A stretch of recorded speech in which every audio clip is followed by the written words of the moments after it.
Bonjour, aujourd'hui nous avons décidé de vous parler du cristal de roche.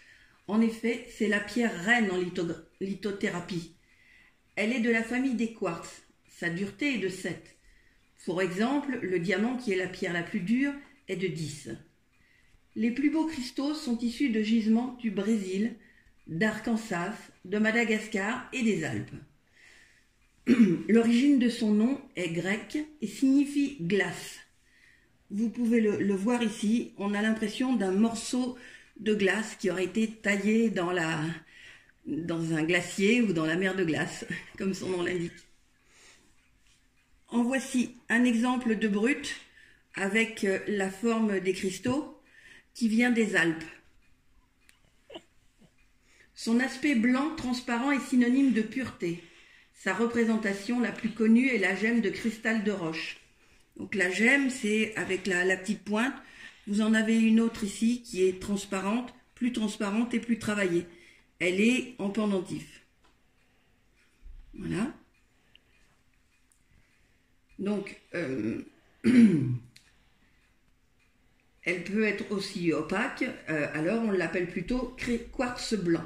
Le nom de cristal de roche est une appellation donnée au quartz lorsqu'il est un peu ou complètement translucide.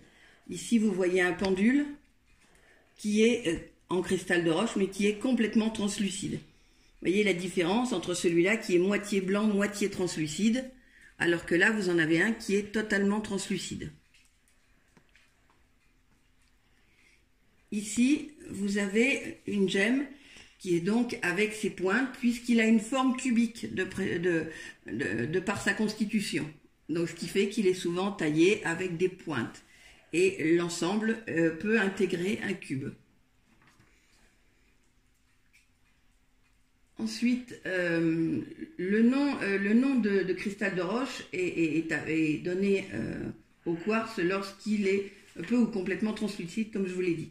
Le silicium qu'il compose est l'un des minéraux de base du sol, ainsi que de notre structure moléculaire. Ce qui est intéressant, ça veut dire que dans notre corps, nous avons aussi de la silice. Nous avons des molécules d'eau en majorité, mais nous avons aussi des molécules de silicium.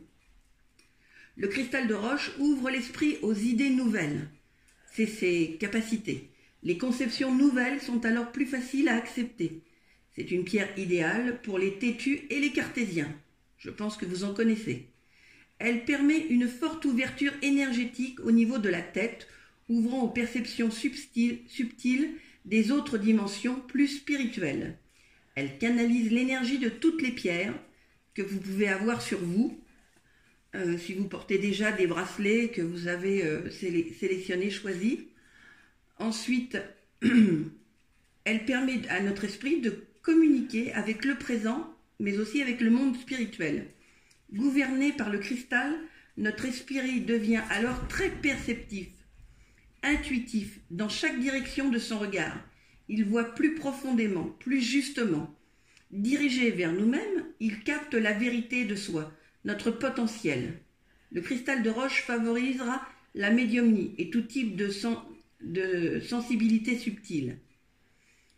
En la portant, un sentiment euphorique ou d'invulnérabilité peut se présenter. Il faudra alors veiller à ne pas perdre pied. C'est une pierre qui, de par sa force, est déconseillée aux personnes qui sont soit déjà très sûres d'elles, parce que ça risquerait de les rendre imprudentes, soit fragiles de par une dépression ou de par des peines, parce que ça a tendance à augmenter toute sensation, aussi bien la perception que les ressentis. Or, la lithothérapie vise l'harmonie. On évitera de porter ce cristal de roche si nous sommes déjà très ouverts avec une capacité naturelle à ressentir le subtil. Un excès de ce type d'énergie pourrait au final nuire. On la portera alors ponctuellement ou bien associée à une pierre d'ancrage comme la tourmaline que je vais vous montrer là. Voilà, donc qui est une pierre noire et qui est une pierre hautement orientée vers l'ancrage et pour garder bien les pieds sur terre. Il ne faut pas qu'elle ne nous rende saoul. Le cristal a cette tendance à nous déséquilibrer, à occasionner des pertes d'équilibre ou la sensation d'être sous. On utilise aussi ce cristal de roche sur tous les types de chakras pour l'ouvrir et le renforcer. Comme je vous disais, elle augmente tout. C'est pour ça que c'est une pierre, c'est la pierre mère, mais c'est aussi une pierre très puissante dont il faut user avec modération. Au bout d'un moment, cette pierre, avec toute l'énergie qu'elle a, peut quand même se décharger. Et donc, elle a besoin d'être purifiée énergétiquement. Et cela, vous pouvez le faire en la plongeant plusieurs heures dans de l'eau déminéralisée, éventuellement légèrement salée, ou sous un filet d'eau courante, froide, et puis de la recharger au soleil. Le cristal de roche adore le soleil pour se charger de plus d'énergie. Le cristal de roche permet de charger les autres pierres et donc vous pouvez l'utiliser si vous en avez une comme ça, donc avec plusieurs têtes. Plus les têtes sont orientées dans les différentes directions, mieux c'est.